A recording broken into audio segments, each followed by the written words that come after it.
When your dog picks up their favorite toy and brings it directly to you, and only to you, do you actually know what they're trying to say? Yes, it might seem like they want to play, like they're just excited and you happen to be nearby. But behind that simple moment, there's something deeper that almost no one talks about. Something that has nothing to do with play at all. It's one of the most emotionally loaded things your dog can do. A gesture so ancient, so deliberate, and so specific to you that most owners walk right past it without understanding what just happened. And if you miss it, which most owners do, you might be overlooking one of the clearest signals your dog will ever give you about how they actually feel about you. Let's start with what bringing a toy really means. 1. It was never about the game. Most people assume your dog brings toys because they want to play, that the toy is an invitation, a request. Come on, throw it.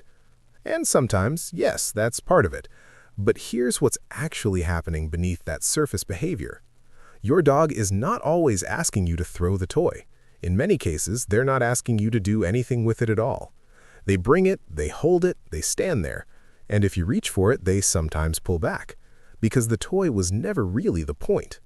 What your dog is doing is offering, presenting, sharing something that belongs to them with you specifically. Watch closely the next time it happens. Notice that your dog doesn't grab just any object. They almost always bring something specific, something that smells like them, something they've carried before, something that matters to them. That choice is not random. And by the way, if your dog has ever brought you something and then just sat there, watching you hold it, don't brush that off. We'll come back to what that moment actually means at the end, and it's something most owners never fully understand. 2. What the science says about this behavior. A 2021 study from Eötvös Loránd University in Budapest identified something researchers called gifting behavior in domestic dogs, a pattern of object presentation directed specifically at humans that has no equivalent in wolf behavior.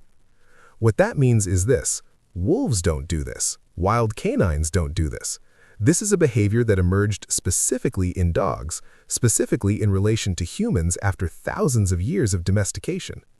The researchers found that dogs who exhibited gifting behavior showed elevated oxytocin levels during the interaction, the same bonding hormone that surges between parents and children, between close friends, between people who deeply trust each other. Think about that for a second. When your dog brings you that toy, their brain is producing the exact same chemistry that humans produce when they feel love. The toy is not the gift.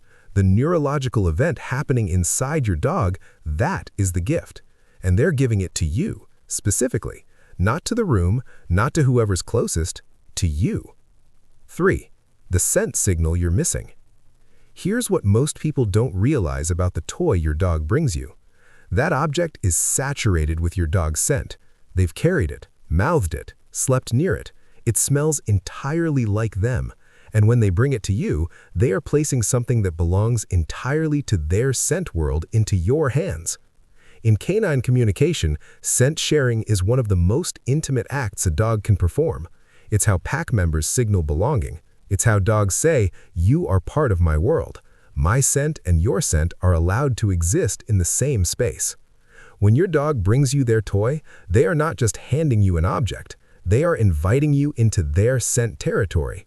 They are saying without words that you belong in the same circle they do. Researchers who study canine attachment behavior describe this as a safe base sharing behavior. Your dog is extending the boundaries of their personal space to include you. That is not a small thing. 4.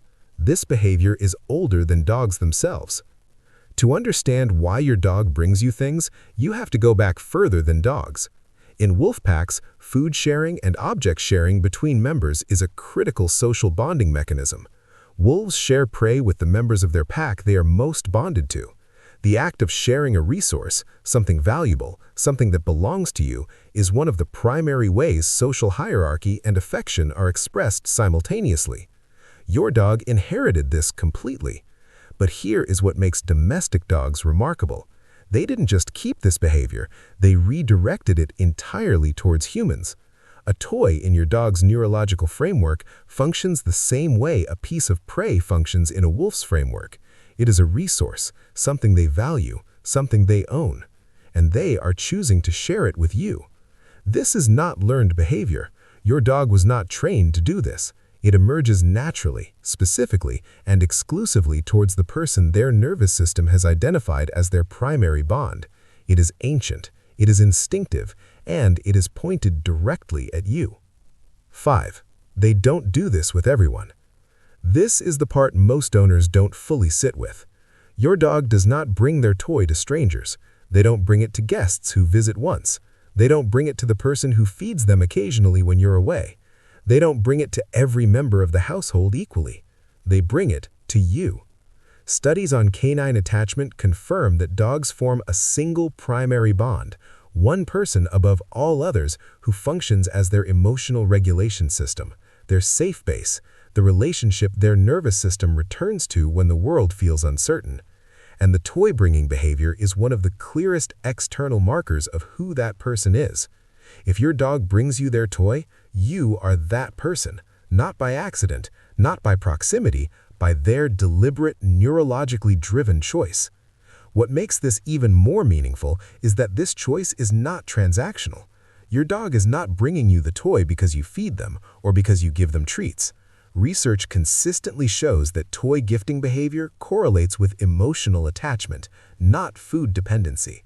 They bring it to you because they love you, not because of what you give them, because of who you are to them. 6.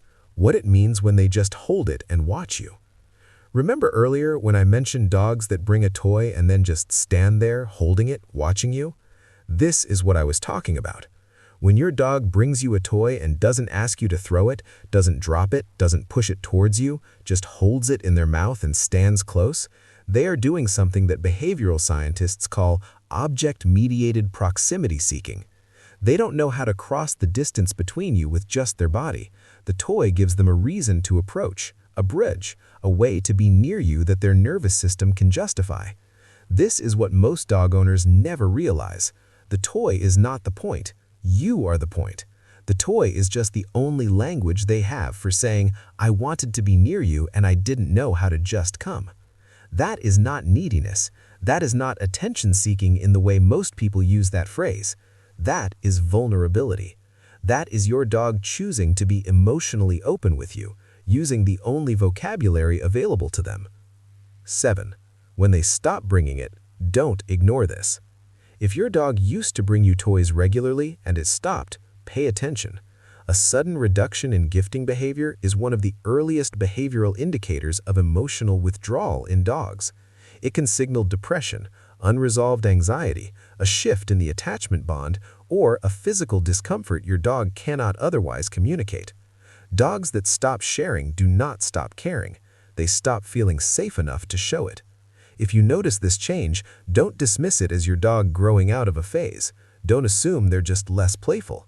Spend more time in quiet proximity. Let them approach you. Create the conditions where they feel safe enough to bring the toy again. Because when they do, and they will, that moment means everything. Don't ignore it.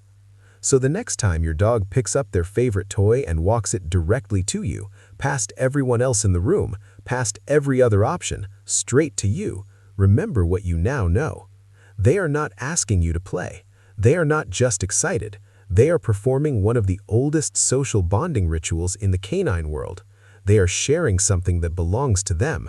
They are placing their scent world in your hands. They are telling you, in the only language they have, that you are their person. That simple walk across the room, toy in mouth, eyes on you, it was never small to them. And now you know it shouldn't be small to you either.